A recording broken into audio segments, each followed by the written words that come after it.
बाबू hello. यहाँ दिया हुआ है यदि क्रय मूल्य 35 रुपया और प्रतिशत लाभ 5%।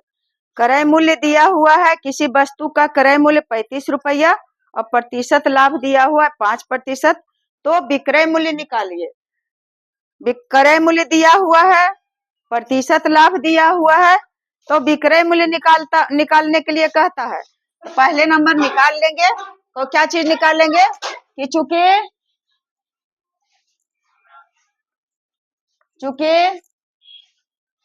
लाभ 100 रुपया में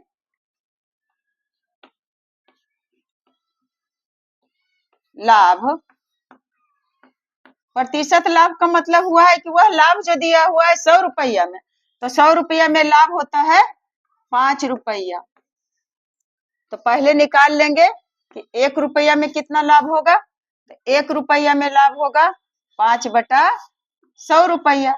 अब निकालेंगे टोटल कितना है। 35 रुपया में कितना लाभ होगा बच्चा।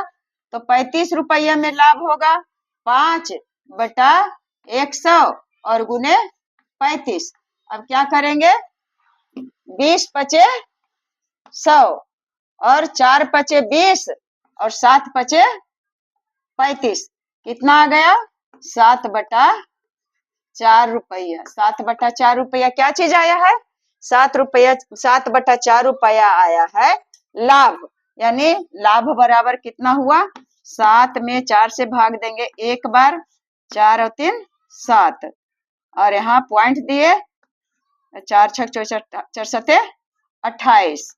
यहाँ बचा 2, फिर शून्य दिए, 4×5=20। यानी लाभ हो गया कितना बाबू, इतना का 7/4 का मतलब हुआ कि लाभ हो गया कुल 1 रुपया 1.75 रुपया। यानी 1 रुपया 75 पैसा का लाभ हुआ। अब 1 रुपया 75 पैसा का लाभ हुआ तो क्या है निकालना, विक्रय मूल्य निकाल लेंगे। क्रय मूल्य हमें मालूम है 35 रुपया, तो विक्रय मूल्य बराबर क्या हो जाएगा, विक्रय मूल्य बराबर क्रय मूल्य और जोड़ लाभ। तो जोड़ लेंगे, तो विक्रय मूल्य बराबर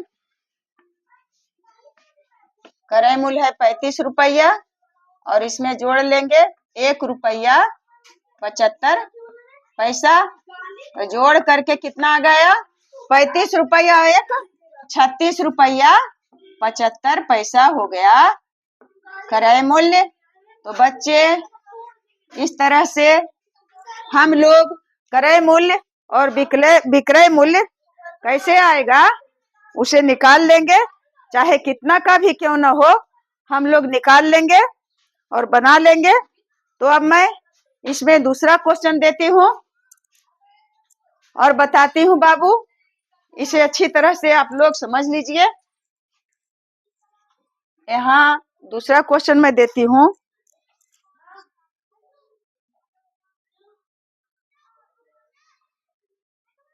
दूसरा क्वेश्चन क्या है कि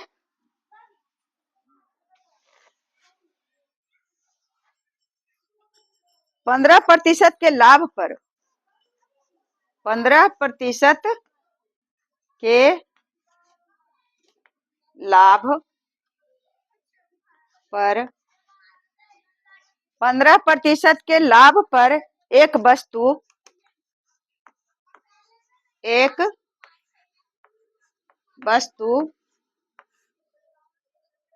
23 रुपया में बिकी। 23 रुपया में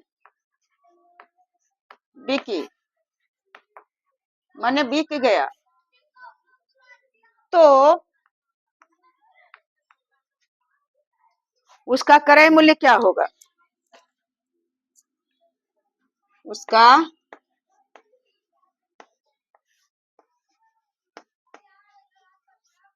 क्रय मूल्य क्या होगा। देखिए पहला क्वेश्चन है, इसमें अंतर क्या है। पहला को में क्रय मूल्य दिया हुआ था और लाभ प्रतिशत दिया हुआ था। पूछ रहा था विक्रय मूल्य, तो विक्रय मूल्य निकाल दिए। इस क्वेश्चन में दिया हुआ है लाभ प्रतिशत दिया हुआ है और विक्रय मूल्य दिया हुआ है और पूछ रहा है कि उसका क्रय मूल्य क्या होगा। तो लाभ प्रतिशत 15% लाभ है, इसका मतलब है 15% के लाभ का मतलब लाभ बराबर 15%। यानी जब वस्तु का कीमत 100 रुपया है तो उसका विक्रय मूल्य क्रय मूल्य 100 रुपया है तो उसका विक्रय मूल्य क्या होता है 100 नहीं 100 में से इसका क्या हो जाएगा 15% लाभ के मतलब कि 100 कैसे बनावे घटाओ 15 देखते हैं बना करके बराबर 100 में 15 घटाएंगे 100 में 10 घट गया तो हो गया 80 और फिर 5 घटा तो हो गया 75 75 5 80 10 90 नहीं 85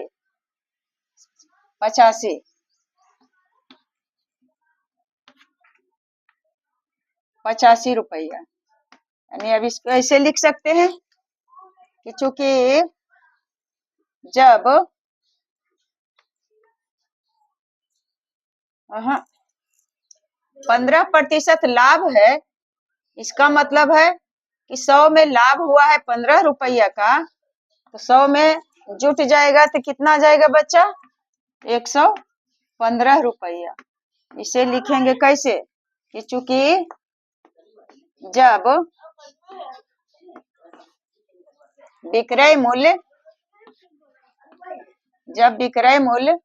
115 रुपया है तो क्रय मूल्य कितना होगा, तो क्रय मूल्य 100 रुपया, यही तो होना चाहिए। 15% लाभ का मतलब हुआ कि 100 रुपया में 15 रुपया का लाभ, यानी 100 रुपया के वस्तु 115 रुपया में बिकेगा, यानी विक्रय मूल्य हो गया 115 रुपया, तब क्रय मूल्य कितना है 100 रुपया। इसलिए जब विक्रय मूल्य 1 रुपया तो क्रय मूल्य कितना हो जाएगा 100 और बटा 115 रुपया।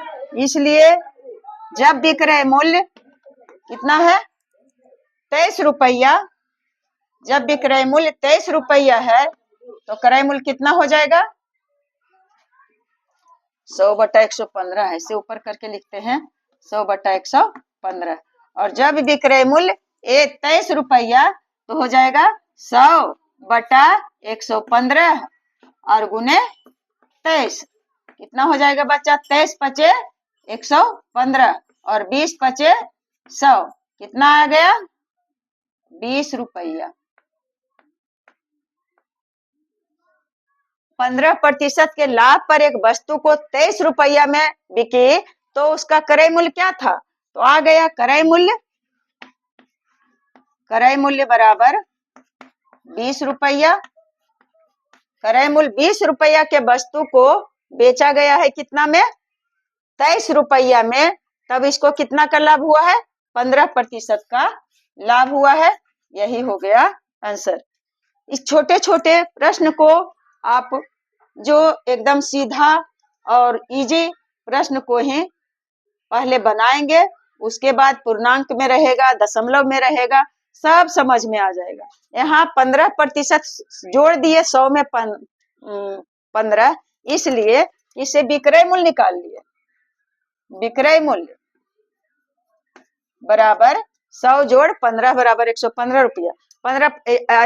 15% का लाभ है, इसका यहाँ पहले लिख लेंगे लाभ बराबर दिया हुआ है 15%, तो यहाँ क्या लिखेंगे कि माना क्रय मूल्य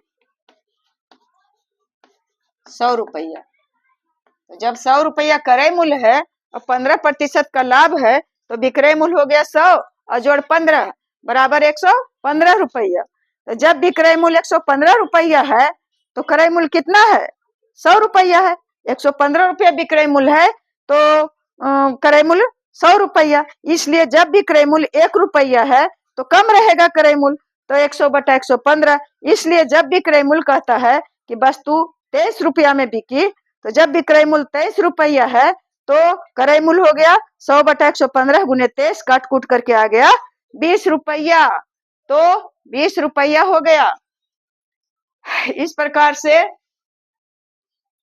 हम लोग छोटे छोटे प्रश्नों को हल करके, और फिर एक प्रश्न देती हूँ बेटा, आप लोग देखिए, समझिए और फिर अपने से बना करके अभ्यास कीजिए।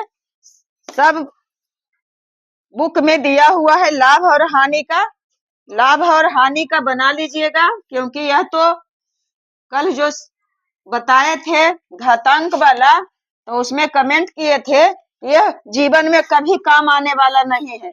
अरे भाई, जीवन में काम आने वाला नहीं है तो अलग दुनिया के आप हो। कौन ऐसा मैथ है, कौन ऐसा है जो जीवन में काम नहीं आने वाला है? हर एक मैथ एक दूसरे से कंसल्टेड है, एक कोई ऐसा नहीं है। हाँ, जो आगे चल के थीटा फीटा जो बनाते हैं, लंब कर्ण स्क्वायर, तो उसका हम भी मानते हैं, लेकिन यह जोड़ घटाव गुना घातांक वर्ग घन घनमूल वर्ग वर्गमूल, यह सब जीवन में काम आने वाला नहीं है।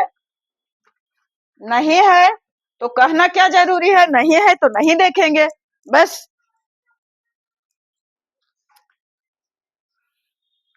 अब यहाँ दिया हुआ है क्वेश्चन, कुछ नंबर दे देती हूँ। एक घड़ी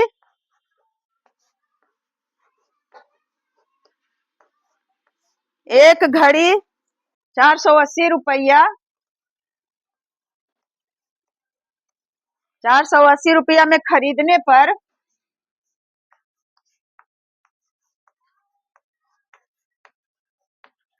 480 रुपया में खरीदने पर पता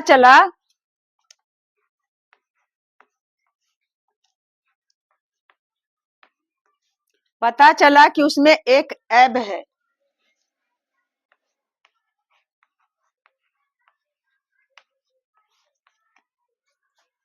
उसमें एक ऐब है। ऐब के मतलब क्या हुआ? खराबी, बीमारी। तो घड़ी में एक ऐब निकला है।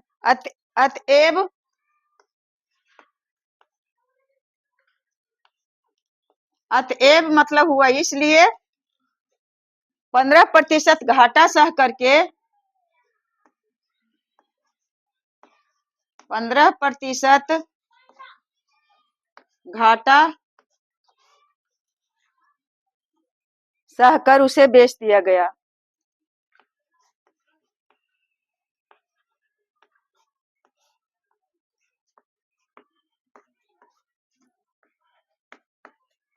उसे बेच दिया गया। 15% घाटा सह करके उसे बेच दिया गया। बताइए घड़ी कितने में बिका?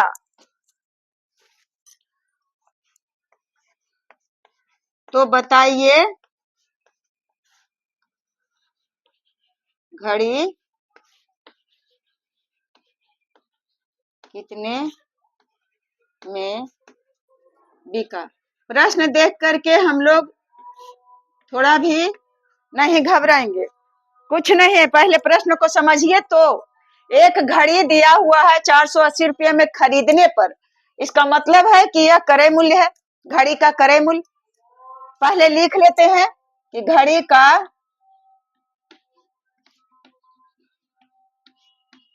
क्रय मूल्य, खरीद मूल्य है 480 रुपया, यानी घड़ी खरीदा गया है 480 रुपया में। और कहा कि जब घड़ी खरीद करके लाए तो उसमें पता चला कि उसमें कुछ त्रुटि है, ऐब है, उसमें कुछ खराबी है। अतएव यानी इसलिए 15% घाटा सह करके अब सोचा कि खराब घड़ी को कौन लेगा, तो अभी जल्दी लाए हैं तो न्यू में ही बेच देंगे, तो 15% का घाटा सहा, यानी 100 रुपया में 15 रुपया उसको हानि हुआ है। यानी 100 रुपया के वस्तु उसको कितना में बिका? 85 रुपया में उसे बेच दिया। तो बताइए घड़ी कितने में बिका? तो इसे लिख देंगे, घाटा तो ऊपर में दिया हुआ है 15% का, तो माना, तब कहता है कि बताइए घड़ी कितने में बिका? तो माना कि घड़ी का क्रय मूल्य 100 रुपया मानेंगे, 100 रुपया, तो विक्रय मूल्य कितना होगा? विक्रय मूल्य हो जाएगा 15% का। यहाँ घाटा है, लाभ नहीं है कि 100 में का वस्तु अधिक में बिकेगा। 15% का घाटा, 100 के में रुपया में 15 रुपया का घाटा हुआ है, यानी विक्रय मूल्य हो गया 100 और घटाओ 15 यानी 85 रुपया विक्रय मूल्य हो गया 85 रुपया। अब कैसे लिखेंगे? वैसे ही निकालेंगे। पूछ रहा है कि क्रय मूल्य क्या होगा। चूंकि जब विक्रय मूल्य कितना है? 85 रुपया है, तो क्रय मूल्य 85 रुपया के खरीदा गया वस्तु कितना में था? 100 रुपया, तब ने घाटा लगा है 100 रुपया। यानी इसलिए जब विक्रय मूल्य 1 रुपया रहेगा तो क्रय मूल्य कितना हो जाएगा बच्चा? 100 और बटा 85। इसलिए जब विक्रय मूल्य कितना कहता है? 480 रुपया में खरीदने पर पता चला कि उसमें अतएव घाटा सा कुछ ने बेच दिया। नहीं, सॉरी, इसमें खरीद मूल्य दिया हुआ है। खरीद तो विक्रय मूल्य पूछ रहा है बच्चा, विक्रय मूल्य पूछ रहा है। देखिए प्रश्न को सही से नहीं पढ़ने पर कितना होता है हानि।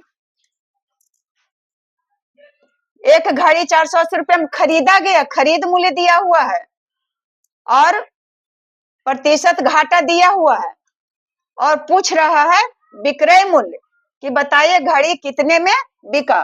तो चूंकि जब क्रय मूल्य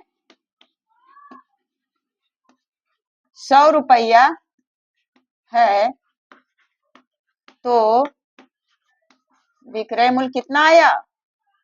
85 रुपया। विक्रय मूल्य 85 रुपया, तब ने हुआ 15% का हानि। 85 रुपया है।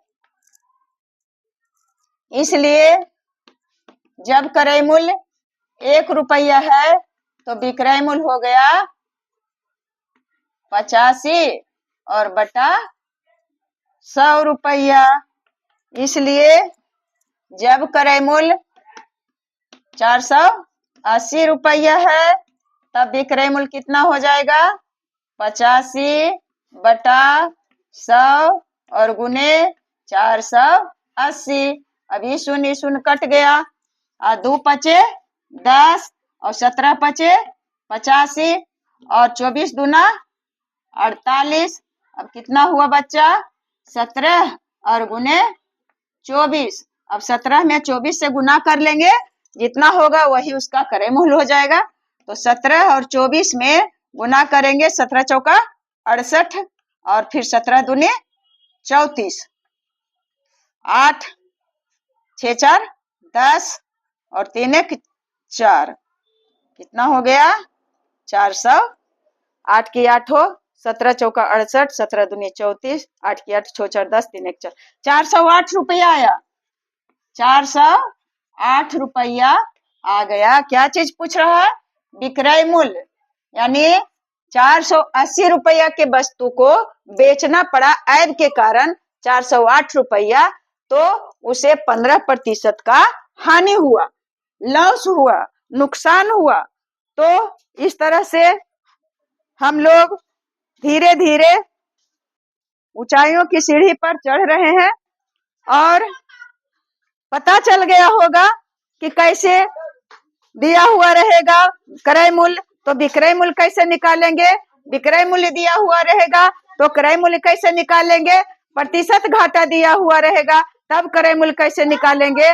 प्रतिशत हानि लाभ दिया हुआ रहेगा तब विक्रय मूल्य कैसे निकालेंगे? तो घबराने की कोई बात नहीं है बच्चे। हम लोग पहले प्रश्न का पढ़ करके उसका मंथन करेंगे और उसे समझेंगे।